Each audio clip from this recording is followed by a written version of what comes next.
Hey Radicals, I hope that everybody is having an amazing holiday season and that everybody's looking forward to 2022.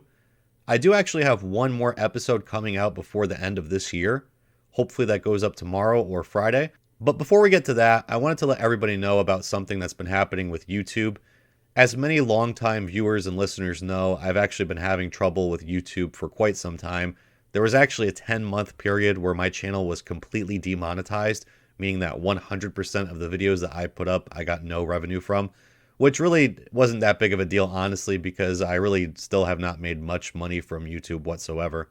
In any case, I wanted to let you all know about something recently that happened that never happened before, and this is the email that I got recently from YouTube. I got it at the end of last week. The email says, "Hi Primo Radical. Our team has reviewed your content and unfortunately, we think it violates our misinformation policy. We've removed the following content from YouTube. Primo Radical number 252, Cynthia McKinney. We know that this might be disappointing, but it's important to us that YouTube is a safe place for all. If content breaks our rules, we remove it. If you think we've made a mistake, you can appeal and we'll take another look. Keep reading for more details. How your content violated the policy. Content that advances false claims that widespread fraud, errors, or glitches change the outcome of the U.S. 2020 presidential election is not allowed on YouTube." They have a link here to learn more. How this affects your channel. Because it's the first time, this is just a warning. If it happens again, your channel will get a strike and you won't be able to do things like upload, post, or live stream for 1 week. So anyway, this is in reference to Cynthia McKinney recently being on the show and her getting a patron question regarding the 2020 election and the vote count in Georgia specifically. As many of you know, patrons of this show can submit questions to guests, and I read those questions to the guests, and then the guests respond to them. So this is a very interesting case because, A, this wasn't me advancing any kind of claims about the 2020 election. This is somebody who is a guest on my show who I'm interviewing, and me as a journalist asking a former Democratic Congresswoman about the 2020 election. And this isn't me trying to lay out an argument that fraud did occur or didn't occur. This is me as a journalist having a guest on my show and interviewing them. And I'm pretty sure that CNN and MSNBC and Fox News and many others have had guests on their show who have claimed that there was fraud in the 2020 election.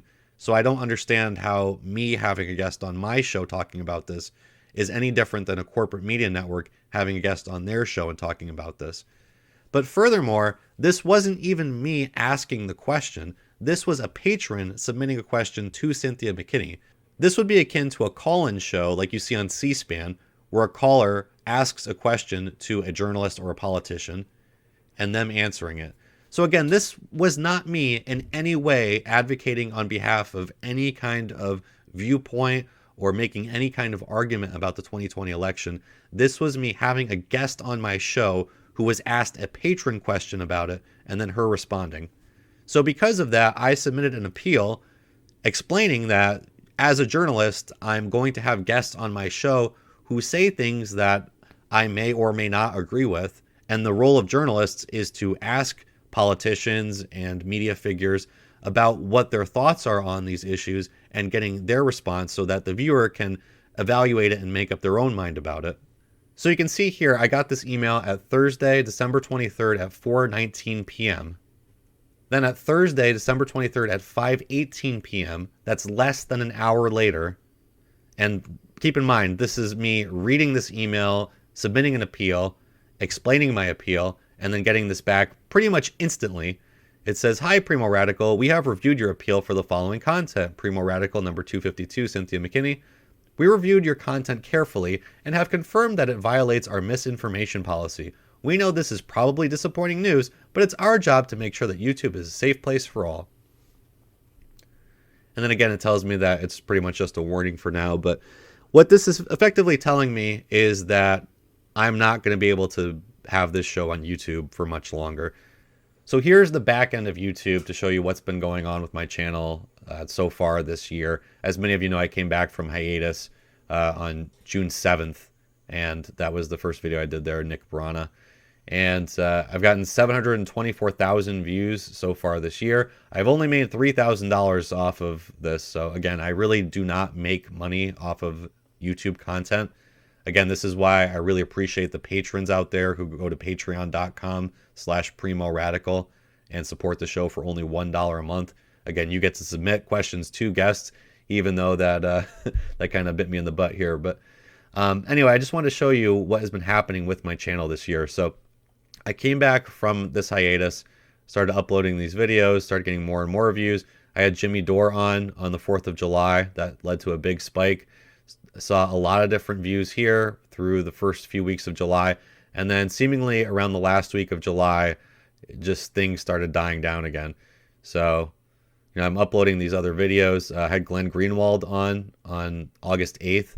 But see, I didn't get that many views, 10,000 for that. And again, so I went from 50,000 on July 5th just to 10,000 for having Glenn Greenwald on the show, who, he has 1 million Twitter followers. Pretty popular guy, pretty well-known guy. Only 10,000 views for that. And then again, uploading clips of that, just some little spikes. Max Blumenthal was on the show on September 17th, September 18th. Look at that, 5,000 views that day. Then I had Noam Chomsky back on the show. Noam Chomsky historically has been, he's been a guest on the show several times, and the interviews I've done with him have gotten tens of thousands of views, and clips from those interviews have gotten hundreds of thousands of views. So this is me having Noam Chomsky on again. And keep in mind, this actually was the most controversial interview that I've ever done with Noam, and probably one of his most controversial interviews ever.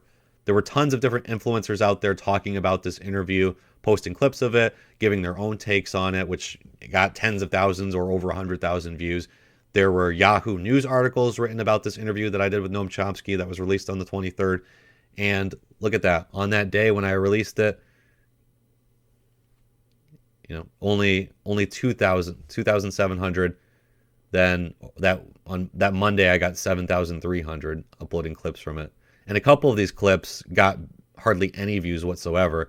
This Noam Chomsky on Biden loan forgiveness, that got about 1,000 views, I believe. Yeah, 1,400 views, which is ridiculously low for a clip of an interview with Noam Chomsky. And again, I had Jimmy Dore on the show right around then, and I'm just hitting, I'm like capped at about 5,000, 6,000 views. And just hundreds of views on some days. Max Blumenthal on again. It's like I'm basically capped now. So there's definitely something happening with my channel where my views are being throttled. I mean, again, this is me releasing more and more content over this time. I'm up to 256 episodes now. And theoretically, all of those other videos that I've already uploaded should be getting views. And the new content that I'm putting up should also be getting views. But as you can see, things are just basically flatlined. And like when I upload a video, it just gets a little bump and then it's right back to nothing. So why is this happening? Let's take a look back at some of the recent videos that I put out. Here is a clip from my interview with Vanessa Beeley called "The U.S.'s Two-Faced Stance Towards Syria." So let's just search for that title. The U.S.'s two-faced stance towards Syria. So there's the title of my video I'm searching for. What comes up? New York Times, The Guardian, WION, Newsy, VOA News. Here I am down here, below all this other stuff. If I search for why I asked Noam Chomsky about TYT, mine comes up as number 2, below the Young Turks, and this is the video that I'm referencing here. Again, this is me searching for the title of my video, and I don't come up first. So let's look up some more. Here's Glenn Greenwald on Noam Chomsky. Let's search YouTube for that. Glenn Greenwald on Noam Chomsky.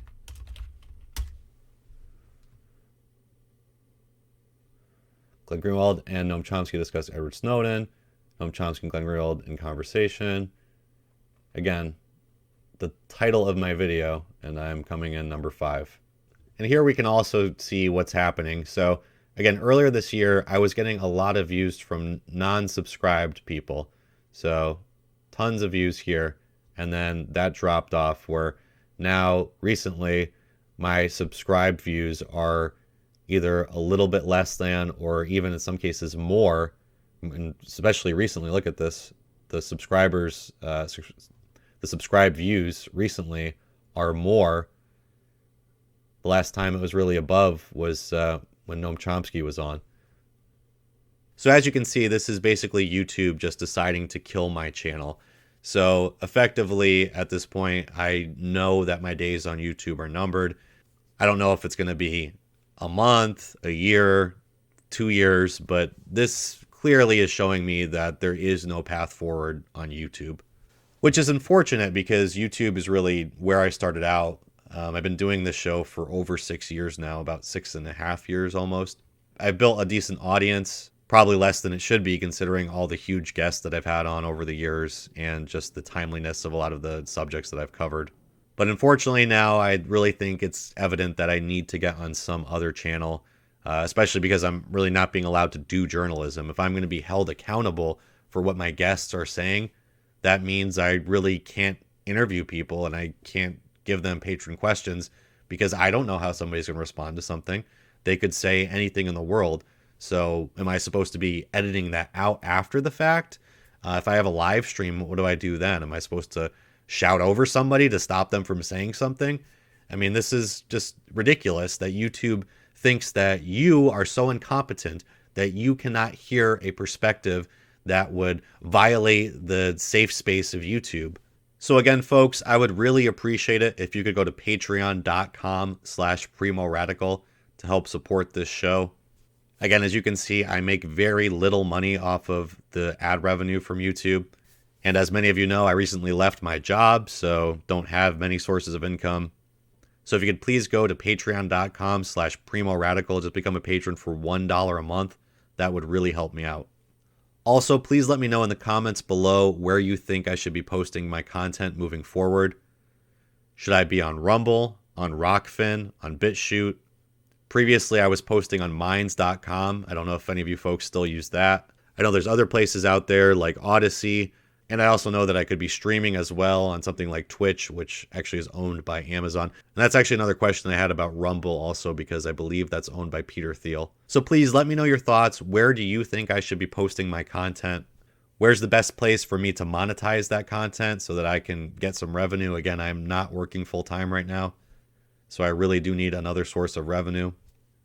I'm not getting any funding by Jeffrey Katzenberg or the Ford Foundation or Pierre Omidyar. So I really do need help from folks like you. And I really do need a steady source of revenue coming from this video content. Also, folks, the last thing that you could do is please go to primoradical.com. This is my website, obviously. And what you can do is just go to the middle here where it says don't miss the latest updates from Primo Radical and just sign up to my email list right there with your email address. This will help me reach you in case I do get totally deplatformed, in case I get kicked off of Facebook, YouTube, Twitter, and Instagram and can't reach you any other way. At least I'll be able to email you if I have your email address. And finally, I am also on Telegram, so please go to t.me/Primo Radical and you can send me a message there or follow me.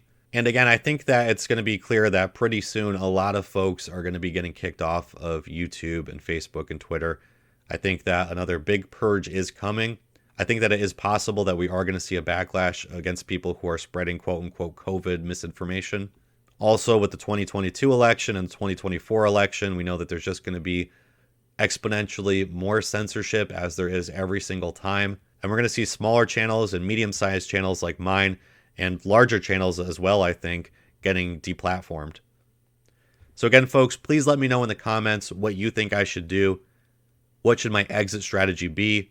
What channels should I be on? What other platforms are you using currently? And how should I break free of the control of Google while also maintaining the audience that I have? Thanks again, folks. I really do appreciate it. And again, I do have another episode coming out, hopefully tomorrow, that will be on YouTube, and it will also be on iTunes and Spotify. That is also something that I didn't mention. Remember, folks, this is also a podcast. You can listen to it on iTunes, on Spotify, and on many other different podcast streaming services. So stay tuned for that, everybody. And I look forward to all of us having a radical new year.